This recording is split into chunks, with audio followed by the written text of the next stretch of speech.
As you consider selling your home, you may ask, how will my home be taxed, and for how much? As a home-based childcare business, there are two taxes that will apply to the sale of your home. The first is tax on the profit made from the sale of your home, and the second is tax on the depreciation related to your home business. The information contained here has been prepared by Civitas Strategies and is not intended to constitute legal, tax, or financial advice. The Civitas Strategies team has used reasonable efforts in collecting, preparing, and providing this information, but does not guarantee its accuracy, completeness, adequacy, or currency. The publication and distribution of this information are not intended to create, and receipt does not constitute, an attorney-client or any other advisory relationship. Reproduction of this information is expressly prohibited. Only non-commercial uses of this work are permitted. In today's conversation, we will discuss the two taxes previously mentioned: tax on the profit from the sale of your home and tax on depreciation. We'll also go over a few special circumstances that may come up regarding the sale of your home. Tax on profit is relatively straightforward.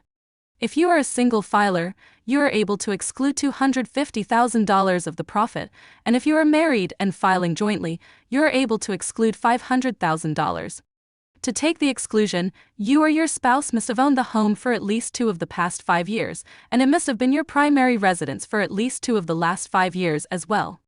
In most cases, to determine the amount of profit from the sale of your home, you start by taking the price you purchased it for and subtracting the price you're selling it for.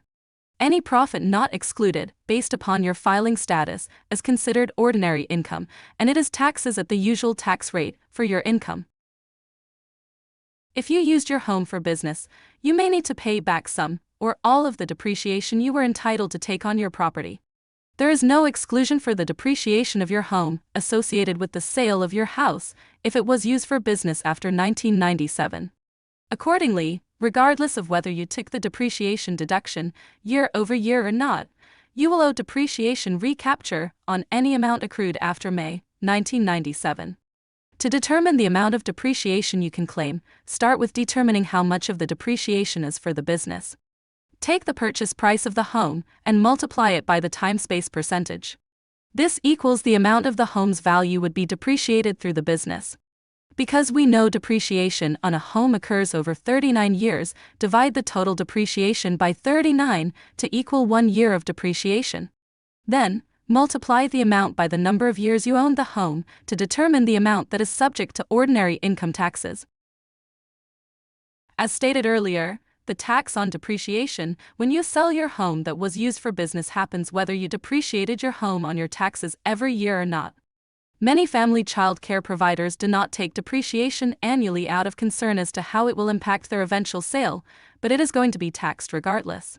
If you didn't take your depreciation as a deduction every year and are selling your home, know that what you file the taxes associated with the year that you sell your house. You can also file a Form 3115. This is a form you can do with your tax preparer that will help you to claim any depreciation for your business that had previously not been claimed. So far, we have covered the more straightforward cases around selling your home. Now, let's discuss some of the less common situations that may still affect you at the time of the sale. To start, the basis of your home sale refers to the value the home was considered to have at the time of purchase, and you would use for the purchase price when you sell. If you acquired your home as part of a divorce settlement, you are allowed to count the time that you and your spouse owned the home as part of your 2 years that are required before the sale, and the price of the house that would be used to determine the sale would be the same price that you and your spouse purchased it for originally. If you inherited a home, typically you would use the same price that the person bequeathing the home to you purchased it for. However, there are special rules for inheritance in 2010, and if you've inherited from somebody who is not a spouse, the executor can adjust the basis, so talk to your tax preparer about the specifics. If you inherited a house from a spouse and you're in a community property state, such as Texas, Wisconsin, Washington, California, Arizona, Idaho, Louisiana, Nevada, and New Mexico, the basis is the fair market value at the time you inherited the house. Outside of a community property state, the basis would be the fair market value at the time of your spouse's death, multiplied by the percentage of the home you owned. Several improvements can adjust the basis of your home, like adding a patio, or an addition, or expanding your home. In each case, you would adjust the basis of your home by taking the original cost and adding the cost of the improvement to create the new number. For more information, visit the DeKalb Thriving Childcare Business Academy website. If you have questions about the Academy, send them to the email address on the screen. And be sure to visit the Civitas Strategies YouTube channel for more valuable resources to support you and your business.